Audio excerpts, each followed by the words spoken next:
ഹേ hi, അപ്പോൾ I M back with my vlogs. So ഇന്ന് ഞാൻ കലോത്സവത്തിന് പോകാട്ടോ. എൻ്റെ സ്റ്റുഡൻറ് ലൈഫിലെ അവസാനത്തെ കലോത്സവമാണ്. ഈ തവണ MG യൂണിവേഴ്സിറ്റിയുടെ കലോത്സവം വരുന്നത് കോട്ടയത്താണ്. സോ എൻ്റെ പ്രോഗ്രാം അങ്ങോട്ടേക്ക് പോകണം. അപ്പോൾ ഞാൻ ട്രെയിനിലാണ് രാവിലെ തന്നെ. ഇത്രയും മടിയാണ് എനിക്ക് രാവിലെ തന്നെ ട്രെയിനിൽ പോവാ പരിപാടിയൊക്കെ. അപ്പോൾ എനിക്ക് ഇന്ന് പോയം റൈറ്റിംഗ് ആണ് ഇംഗ്ലീഷ്, പിന്നെ നാളെ ഷോർട്ട് സ്റ്റോറി റൈറ്റിംഗ് ഇംഗ്ലീഷ്. അപ്പോൾ ഇതൊരു കലോത്സവം വ്ലോഗായിരിക്കും കേട്ടോ. കലോത്സവത്തിൻ്റെ ആ ഒരു എങ്ങനെയായിരിക്കും കലോത്സവം പോകുമ്പോൾ, പിന്നെ കോമ്പറ്റീഷന് കയറുമ്പോൾ അവിടുത്തെ ആ ഒരു കലോത്സവം വൈബ്, അതൊക്കെ ഞാൻ ക്യാപ്ചർ ചെയ്യുന്നതായിരിക്കും. So see you right. നേരം വെളുത്തിട്ടില്ല, അതിന് മുമ്പ് ഞാൻ ഇറങ്ങി. എന്നാലും 9 മണിക്ക് PCM കോളേജ് കോട്ടയം എത്തുള്ളൂ. നേരെ ചെന്നു ടിക്കറ്റ് എടുത്തു. ഒരു പക്ഷേ ഞാനിപ്പോൾ MA പഠിക്കാമല്ലോ. എൻ്റെ സ്റ്റുഡൻറ് ലൈഫിലെ അവസാനത്തെ കലോത്സവമാണ്. സോ ആദ്യം ഞാനിത് കോളേജ് ലെവലിൽ കോമ്പറ്റീഷനും എനിക്ക് നല്ല മടിയുണ്ടായിരുന്നു. കാരണം എന്തോ എനിക്ക് പണ്ടത്തെ പോലെ കോമ്പറ്റീഷനൊന്നും എനിക്ക് അത്ര ആക്റ്റീവായിട്ട് പോകാൻ തോന്നിയില്ല. സോ എന്നെ ഇങ്ങനെ റൂംമേറ്റ്സ് ഇങ്ങനെ പിടിച്ച് വലിച്ച് വിടായിരുന്നു. അവസാനം കിട്ടി. അങ്ങനെയാണ് ഞാനിപ്പോൾ കോളേജ് ലെവലിൽ നിന്ന് കലോത്സവത്തിന് പോകുന്നത്. ആക്ച്വലി അതൊരു ഹാപ്പിനെസ് ആണ്, നമുക്ക് നമ്മുടെ കോളേജിനെ റെപ്രസെൻറ്റ് ചെയ്ത് പോകുന്നത്. ചെറുപ്പം തൊട്ട് ട്രെയിനിൽ ഒരുപാട് പോയിട്ടുണ്ടെങ്കിലും ആദ്യമായിട്ടാണ് ഒറ്റയ്ക്ക് പോണത്. ലൈക്ക് ടിക്കറ്റ് എടുക്കുക, പ്ലാറ്റ്ഫോം ഇത് കണ്ടുപിടിക്കാതെ. ഞാൻ ഡിഗ്രി പോയിട്ടുണ്ടായിരുന്നു. അന്ന് തൊടുപുഴ LSRലായിരുന്നു. കഴിഞ്ഞ വർഷം ഞാൻ പോയത് മഹാരാജാസിലായിരുന്നു, അത് എറണാകുളമായിരുന്നു. പക്ഷേ ഈ തവണ കോട്ടയാണ്. ഇത്തിരി ഡിസ്റ്റൻസ് ആണ്, അതാണ്. എന്നാലും ഇതൊരു അവസാനത്തെ ഇയറിലെ എക്സ്പീരിയൻസ് ആയതുകൊണ്ട് നമുക്ക് അടിച്ച് പൊളിക്കാം അല്ലേ. അപ്പോൾ ആദ്യത്തെ ദിവസം എൻ്റെ ഒപ്പം ഉണ്ടായതും വരുന്നു. പിന്നെ ആദ്യമായിട്ട് ട്രെയിനിൽ കിടന്ന് നൂറയാണ്. നൂറ് വിചാരിച്ചു ബസ് പോലെ ട്രെയിനിലും പാട്ടൊക്കെ ഇടും. പക്ഷേ ഞങ്ങളുടെ ഇപ്പുറത്ത് നല്ല പാട്ടൊക്കെ വയ്ക്കുന്ന ടീംസ് ആയതുകൊണ്ട് പാട്ടൊക്കെ കേട്ട് പോകാൻ പറ്റി.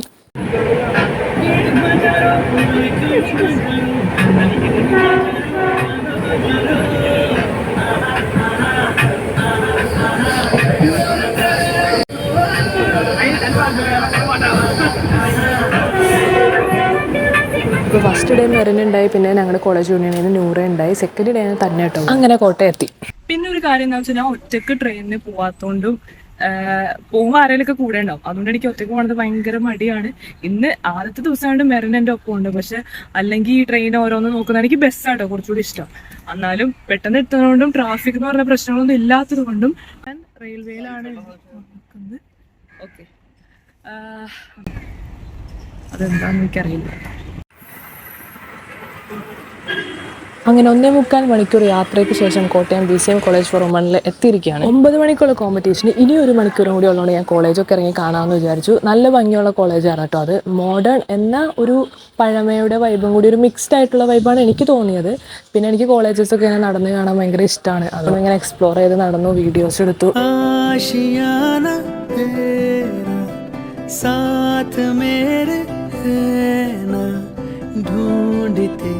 तेरी गली मुझको घर मिला आबुदाना ते.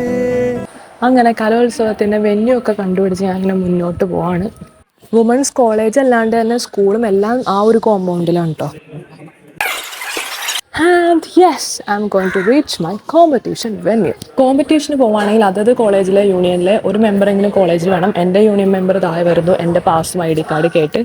അങ്ങനെ മത്സരത്തിന് പങ്കെടുക്കാനുള്ള പാസ്സൊക്കെ ആയിട്ട് വെന്യൂ കണ്ടുപിടിച്ച് ഇങ്ങനെ നിൽക്കുമ്പോഴാണ് എനിക്ക് നല്ല വിഷം. ഒന്നും നോക്കിയില്ല, ബാക്കപ്പ് ഐറ്റംസ് ഒക്കെ ഞാൻ എടുക്കാറുണ്ട്. എൻ്റെ ബ്രെഡും പിന്നെ എൻ്റെ ഫേവറേറ്റ് ഹെൽമാൻസ് മയോണൈസ്. പ്രമോഷനൊന്നും അല്ല കേട്ടോ, എൻ്റെ ഫേവറേറ്റ് ഈ ഒരു മയോണൈസ് ഉള്ളൂ. അങ്ങനെ ഇതും കഴിച്ച് അവിടെ ഇരുന്നപ്പോഴാണ് അതാ അവിടെ പേര് വിളിച്ചു തുടങ്ങി കോമ്പറ്റീഷന് കയറാൻ.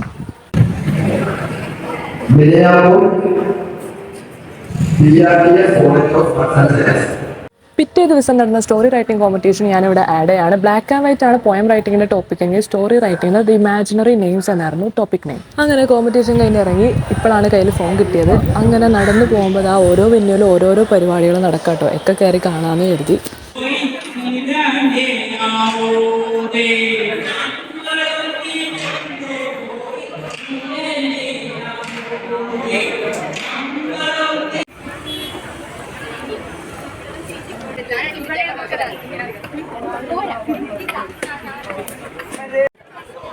ഞാനിങ്ങനെ ഓരോ തിരുവാതിര അങ്ങനെ പല പല കോസ്റ്റ്യൂംസ് ഇട്ട് ആൾക്കാർ വെക്കൊണ്ടിരിക്കുന്നത് രസമല്ലേ കാണാൻ. അങ്ങനെ BCM കോളേജ് നമ്മൾ കവർ ചെയ്തു. ഇനി നമുക്ക് അടുത്ത കോളേജിലേക്ക് പോയാലോ. കോട്ടയത്ത് നടക്കുമ്പോൾ ഒരു പ്രത്യേകത എന്താണെന്ന് വെച്ചാൽ പല പല കോളേജിലാണെങ്കിലും എല്ലാം നമുക്ക് നടന്ന് പോകാവുന്ന അകലെയായിരിക്കും കോളേജുകളും എല്ലാ വെന്യൂസും ഒരുക്കിയിരിക്കുന്നത്. മഹാരാജാസ് ആണെങ്കിൽ മഹാരാജാസിന് മാത്രം, അതുപോലെ തന്നെ അല്ലസർ കോളേജ് തൊടുപുഴ ആണെങ്കിൽ അവിടെ മാത്രം. അങ്ങനെയാണ്. ഇത് കുറേ ആൾക്കാർക്ക് അറിയായിരിക്കും, എന്നാൽ അറിയാത്ത കുറേ പിള്ളേരുണ്ടാവില്ല. അപ്പോൾ ആ പുതിയ പിള്ളേർക്കും പിന്നെ 3 വർഷം മത്സരത്തിന് പോയ എക്സ്പീരിയൻസ് വെച്ച് അറിയാൻ കഴിഞ്ഞ കാര്യം കേട്ടോ ഞാൻ പറഞ്ഞത്. ഇനിയിപ്പോൾ മാറുമോ എന്ന് എനിക്കറിയാം. അങ്ങനെ അടുത്ത കോളേജിലേക്ക് ഇറങ്ങാൻ വേണ്ടി പുറത്തേക്ക് ഇറങ്ങി. എന്ത് ചൂടാ! ഇത് കൂടെ നടക്കാന്ന് പറഞ്ഞാൽ കുടയില്ലാണ്ട് പറ്റില്ല, കുട പിടിച്ചിട്ട് തന്നെ ചൂട്. ഞാൻ ഓർക്കും പിള്ളേർ കുടയില്ലാണ്ട് കയറാൻ നടക്കണേന്ന്. യെസ്, ഐ ആം വീണ്ടും ഹംഗ്രി. സോ ഞാൻ കഴിക്കാൻ വേണ്ടിയിട്ട് ഒരു കടയിൽ കയറി. കടയുടെ പേര് കേട്ടോ ഞാൻ എത്തിപ്പോയി. എൻ്റെ സർനെയിമായിട്ടുള്ള ബാനു ആയിട്ട് സിമിലർ ആയിട്ടുള്ള ബാനൂസി എന്നാണ് കടയുടെ പേര്. സ്മൂത്തീസ് ആൻഡ് ഷേക്സ് അല്ലാണ്ട് അവിടെ ഒരുപാട് വെറൈറ്റി ഓഫ് അവൽ മിൽക്ക് ഉണ്ടായി. അങ്ങനെയുള്ള സ്പോട്ടിൽ നിന്ന് അവൽ മിൽക്ക് വെച്ചാൽ നല്ല ടേസ്റ്റ് ആയിരിക്കും. അതായത് ടെൻഡർ പ്ലസ് ചിക്കു അവൽ മിൽക്കാണ് ഓർഡർ ചെയ്തത്. ഒപ്പം വെജി സാൻഡ്വിച്ചും ആണ് ഓർഡർ ചെയ്തത്. വെജി ആക്കാൻ കാരണം ചിക്കൻ ചോദിച്ചപ്പോൾ അതിലധികം വെജീസ് അവർ ഇടൂല എന്ന് പറഞ്ഞു. അപ്പോൾ എനിക്കാണെങ്കിൽ വെജീസ് ഇല്ലാണ്ട് ഒരു സാൻഡ്വിച്ച് പറ്റത്തില്ല. അതുകൊണ്ട് ചിക്കൻ സാക്രിഫൈസ് ചെയ്താൽ ഞാൻ വെജിറ്റബിൾ സാൻഡ്വിച്ച് തന്നെ മേടിക്കാമെന്ന് വെച്ചാൽ. ഇതിൽ നട്ട്സൊക്കെ ഇങ്ങനെ അടിപൊളിയായിട്ട് കുത്തിയരച്ച് വെച്ചാൽ ഇങ്ങനെ സ്പൂൺ എടുക്കും. ഞാൻ അതുകൊണ്ട് വീഴാതെ പയ്യെ സ്പൂൺ എടുത്തു. ഇതിൽ നട്ട്സ് ഉണ്ട്. ആ മോളിൽ കിടക്കുന്നത് ടെൻഡർ കോക്കനട്ട്, പിന്നെ ചിക്കു പീസായിട്ട് അരിഞ്ഞിട്ടുണ്ട്. എനിക്ക് ഭയങ്കര ഇഷ്ടമായിട്ടോ. ഇത് മാത്രം കഴിച്ചാൽ തന്നെ വയറെന്ന് അറിയാം. കാരണം ഫുള്ളി അതിൻ്റെ അടിയിൽ തന്നെ അവൽ മിൽക്കും കൂടി കിടക്കുമ്പോൾ നല്ല ഫിൽഡാണ് സംഭവം. അങ്ങനെ നല്ല ചൂടുള്ള സമയത്ത് നല്ല തണുത്ത അവൽ മിൽക്ക് കുടിച്ചാൽ ഞാൻ ബെസിലിയസ് കോളേജിലെത്തിയിട്ടോ. അവിടെ കുറച്ച് പരിപാടികളൊക്കെ ഉണ്ട്, അതൊക്കെ ഞാൻ നടന്ന് കാണാം.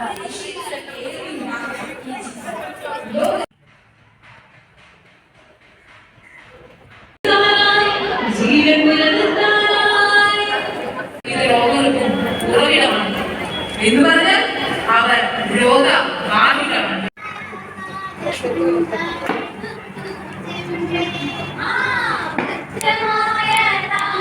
സ്റ്റേജുകളിലെ പരിപാടി അല്ലാതെ തന്നെ അവിടെ ആയിട്ട് ഓരോ കോർണറിൽ പ്രാക്ടീസ് നടക്കുന്നത് കാണാം. ഇത് കണ്ടിട്ട് നാടൻ പാട്ടാണ് തോന്നുന്നത്. എനിക്ക് വലിയ പിടിയിൽ എന്തായാലും പിള്ളേർക്ക് ഫസ്റ്റ് ഇട്ടിട്ട്. ഈ കോളേജ് നടന്ന് കാണാൻ ഒരുപാടുണ്ട് കേട്ടോ. പക്ഷെ നല്ല വെയിൽ, അതുകൊണ്ട് ഞാൻ പയ്യെ തണലിലേക്ക് കയറി നിന്നു. അങ്ങനെ അടുത്ത വെന്യൂലേക്ക് പോകും വഴി 1.5 കിലോ ഓറഞ്ച് 80 രൂപക്ക് ഞാൻ മേടിച്ചിട്ടോ. അത് കഴിഞ്ഞ് ഞാൻ പോയത് മൈതാനത്തിലേക്കാണ്. ഇവിടെയാണ് ദഫ്മുട്ട്, കോലുകളി അങ്ങനത്തെ പരിപാടികളൊക്കെ നടക്കുക.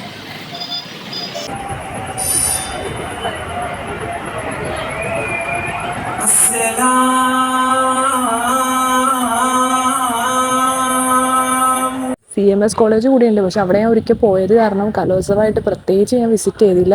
പക്ഷെ അവിടെ അടിപൊളിയായിരിക്കും എന്ന് പറയണ്ടല്ലോ. രാത്രി സമയങ്ങളിൽ കലോത്സവം വേറൊരു വൈബ് തന്നെയാണ് കേട്ടോ. കഴിഞ്ഞ 2 വർഷങ്ങളിലായിട്ട് ഞാനത് എക്സ്പീരിയൻസ് ചെയ്തു. ഈ തവണ എനിക്ക് എക്സ്പീരിയൻസ് ചെയ്യുന്നുണ്ട്. പക്ഷേ എനിക്ക് വർക്കുള്ളതുകൊണ്ട് റിമോട്ട് വർക്ക് ആണെങ്കിലും 3:30 കൃത്യം എനിക്ക് ഹോസ്റ്റലിൽ എത്തണം. അതുകൊണ്ട് മാത്രം എനിക്കത് മിസ്സായി. ബട്ട് ഇറ്റ്സ് ഓക്കെ, നമുക്ക് ഉള്ളത് കൊണ്ട് ഐ ആം സാറ്റിസ്ഫൈഡ്. പിന്നെ ഏറ്റവും സന്തോഷമുള്ളൊരു കാര്യം എന്താണെന്ന് വെച്ചാൽ കലോത്സവത്തിൻ്റെ 3 ജില്ലകളിലും 3 വർഷങ്ങളിലായിട്ട് എനിക്ക് പോകാൻ സാധിച്ചു. ഒരു പക്ഷേ ഇനിയൊരു മത്സരാർത്ഥിയായിട്ട് ഒരു വിദ്യാർത്ഥി ആയിരിക്കെ പോകാൻ പറ്റില്ല, വിസിറ്റ് ചെയ്യാമെന്നല്ലാണ്ട്. അതും ഇനി ജോലി തിരക്കുകളൊക്കെ ആകുമ്പോൾ നടക്കുമെന്നറിയാം. അതുകൊണ്ട് ഈ ഒരു വ്ലോഗ് എനിക്ക് എന്നും സ്പെഷ്യലായിരിക്കും. ഓദർ സുധാമൂർത്തിയുടെ ഈ കോട്ട് ഞാൻ ഉൾപ്പെടെയുള്ള എല്ലാ ഗേൾസിനും ഇൻസ്പയർഡ് ആവുമെന്ന് തോന്നി. ആൻഡ് ഇതോടുകൂടി എൻ്റെ വ്ലോഗ് ഇവിടെ അവസാനിപ്പിക്കാം. റിട്ടേൺ വന്നത് ബസ്സിനാണ്, കാരണം സ്ഥലങ്ങളൊക്കെ കണ്ടുപിടിക്കാൻ ബസ്സാണ് കുറച്ചുകൂടി നല്ലതെന്ന് തോന്നി. ഐ ഷുഡ് സേ വ്ലോഗിങ് എനിക്ക് ഭയങ്കര ഇഷ്ടമായി തുടങ്ങിയിട്ടോ. സോ അടുത്ത വ്ലോഗായിട്ട് വരുന്നതായിരിക്കും. ബൈ.